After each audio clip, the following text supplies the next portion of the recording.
je veux vous parler de l'autonomie féminine. Ce qui est important à mes yeux, je pense, c'est la contraception naturelle. Ça, c'est la base véritable de toute autonomie pour les femmes. Moi, la femme pétale, voici ce que je ressens. Je veux mieux respecter mon corps, être plus à mon écoute, en savoir plus sur ma morphologie interne. Je veux découvrir mes rythmes et mes besoins féminins. Ce que je ressens est de la plus grande importance et est entendu. Je suis libre du choix de mes moyens de contraception, libre d'essayer, libre de découvrir, libre de faire un pas vers ma nouvelle autonomie. Je voudrais vous faire aujourd'hui un petit listing de tout ce qui existe, à ma connaissance bien entendu, au sujet de la contraception naturelle actuelle. Dans un autre chapitre, nous verrons toutes les anciennes façons pour les femmes de ne pas concevoir, tout ce qu'elles avaient pu inventer. Pour aujourd'hui, donc, je voulais vous présenter quelques méthodes que vous connaissez certainement et qui pourront aider à cheminer vers la contraception la meilleure de leur choix, celle qui leur convient. Car bien évidemment, nous avons toutes nos envies, nos besoins, nos façons de comprendre la vie, nos habitudes, celles qui sont issues de nos mères, les conseils que l'on a suivis, etc., etc. Voici donc, sous forme informative, un simple listing des méthodes que je connais actuellement. Vous pourrez bien sûr trouver dans les sites sur toute la contraception naturelle beaucoup d'autres informations. Je vous donnerai les liens sur un article qui va être écrit et diffusé dans mon site féminine.info. Voici le tout premier dont je tiens à vous parler, qui est donc la cape cervicale. La cape cervicale s'utilise comme un chapeau que l'on va mettre sur la tête de l'utérus de façon à empêcher l'arrivée des spermatozoïdes au niveau de l'entrée donc de l'utérus. Elle se glisse avec votre doigt dans votre vagin à l'envers et vous remontez jusqu'à l'entrée de l'utérus, tout simplement. Vous apprendrez le mode d'emploi de la cape cervicale auprès donc de votre sage-femme ou du centre de planning familial, du médecin, du gynécologue, et vous le poserez vous-même. C'est un mécanisme qu'il faudra laisser en place plusieurs heures après les rapports. Ça peut aller de 8 heures à 24 heures. Bien entendu, vous pourrez vous laver après, d'ailleurs il le faut, et retirer donc le système, le désinfecter et le repositionner quelques heures avant le futur rapport. Il en est de même avec le deuxième système naturel, qui sont donc des systèmes naturels de contraception et mécaniques. Je veux dire par mécanique, c'est-à-dire qu'il n'emploie aucune hormone synthétique, donc il ne présente pas de côté médicamenteux. Il s'agit du diaphragme. Le diaphragme se pose de la même façon que la cape cervicale, donc par vous-même, selon les conseils de votre sage-femme, du centre de planning familial ou de votre gynécologue, etc. Le diaphragme s'utilise comme la cape cervicale pour coiffer l'utérus à l'envers. Vous le remontez avec votre doigt dans le vagin jusqu'à la tête de l'utérus et vous coiffez votre utérus tout simplement. Il va protéger de la remontée des spermatozoïdes. Il peut s'utiliser bien entendu avec des gels spermicides ou crèmes ou éponges. Donc tout ceci doit être assez précis et les mesures seront prises par les personnes qui vont donc vous conseiller ces produits. Donc ce sont des systèmes qui ne sont pas remboursés par la sécurité sociale, qui seront à vos frais, qui coûtent environ 60 € chacun. Donc ce sera ou la cape ou le diaphragme, bien entendu. Je crois que le diaphragme doit être remboursé 3 € quelque chose par la sécurité sociale. Alors ces systèmes donc sont très fiables, bien entendu. Alors après, vous trouverez des pourcentages dans certains sites internet. Mais ils offrent le gros avantage d'être pratiques, de vous rendre complètement autonome vis-à-vis de votre contraception. C'est vous qui la choisissez. Ils peuvent bien sûr être couplés avec d'autres systèmes que nous allons voir. Par exemple, le préservatif féminin, que peut-être vous connaissez. Donc c'est un peu une forme pareille de sac, plus souple, qui n'a rien à voir avec le préservatif masculin, qui est plutôt donc comme un tube, voilà, qui s'enfile. Là, le préservatif féminin est plus vaste. C'est pas forcément très élégant, mais moi je l'apprécie beaucoup parce qu'il vous donne une grande autonomie vis-à-vis d'un homme ou d'une rencontre peut-être passagère. Un homme dont vous n'êtes pas sûr, un homme qui n'aura pas envie de mettre de préservatif ou qui va en mettre un de façon contrainte, donc ça va craquer. Il y aura beaucoup de risques, si vous voulez, avec certains hommes.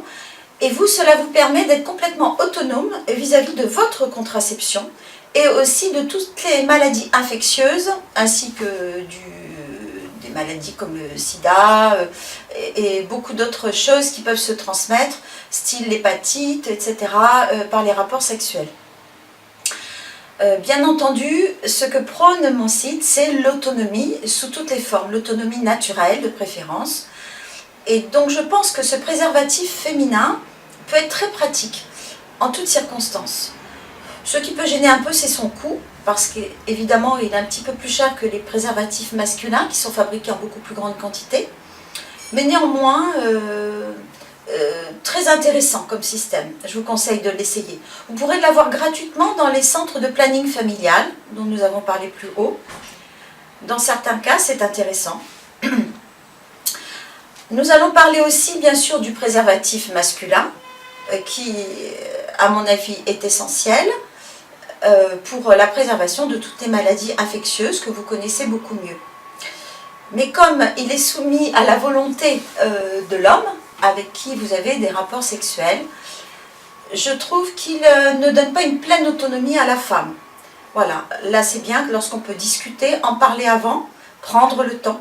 Mais lorsque vous êtes avec une personne où ça se passe vite, parfois la mise en place d'un diaphragme avant de partir en soirée ou d'une cape cervicale et d'avoir mis donc un préservatif féminin et un autre système que nous allons voir peut vous permettre de vous prémunir de tout incident technique, de toute surprise, de tout dérapage, de toute erreur qui pourrait créer une grossesse non désirée à deux et dans l'amour. Un autre système dont je voudrais vous parler, c'est tout ce qui est spermicide. Donc, dans cette vidéo, nous allons parler des spermicides que l'on achète de façon courante. Il en existe des naturels avec des huiles essentielles à base végétale, bien entendu, qui sont tout à fait anodins pour le corps. Dans le temps, mettez d'ailleurs un morceau de savon, différentes choses que nous verrons une autre fois. Et ce spermicide peut tout à fait être allié avec, par exemple, des préservatifs, ou un diaphragme, ou une cape cervicale. Et les systèmes peuvent être imbriqués les uns avec les autres, utilisés les uns en plus des autres, pour parfaire votre système de contraception naturelle. Je rajoute au sujet des spermicides qu'ils existent sous différentes formes, d'ovules, de gel, de crème, voilà. Différentes formes sont en achat libre en pharmacie. Donc je voudrais faire un petit récapitulatif. Donc les diaphragmes et les capes cervicales sont uniquement sur prescription auprès donc de sages-femmes, d'un centre de planning familial, de votre gynécologue, de votre centre médical, et après d'utilisation libre. Ils sont quasiment à votre charge au niveau de l'achat. Les autres systèmes, donc préservatif féminin, préservatif masculin et gel spermicide, sont aussi à votre charge, mais vous pouvez en avoir gratuitement dans les centres de planning familial, où ils sont distribués avec conseils. À nouveau, au sujet des centres de planning familial, vous y serez très bien accueillis. Ils sont vraiment spécialisés pour vous écouter, pour vous conseiller, pour vous montrer, pour vous prescrire, pour vous expliquer vraiment tous les systèmes existants, hormonaux ou naturels, mécaniques. Ils sont là vraiment pour vous, allez-y. J'en ai moi-même fait l'expérience dans des moments de ma vie où j'étais perdue et avec gros besoin de conseils. La beauté de la grossesse désirée. Je me sens libre de choisir ma contraception, celle qui respecte mon corps, pour aller ou non vers une grossesse pleinement désirée lorsque le moment est venu. Vivre une grossesse dans la vie d'une femme n'est pas une nécessité, ni une obligation sociale, ni légale.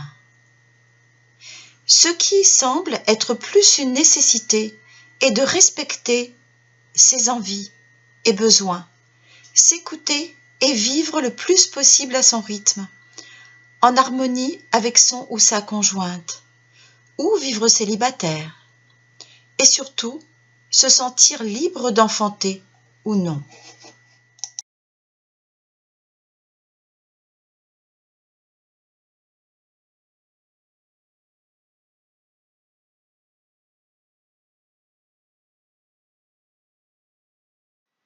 En couple, avec une femme ou un homme, il est essentiel d'en parler et d'écouter les besoins et envies de l'autre, et peut-être d'évoluer ensemble dans l'harmonie, vers un choix librement consenti à deux.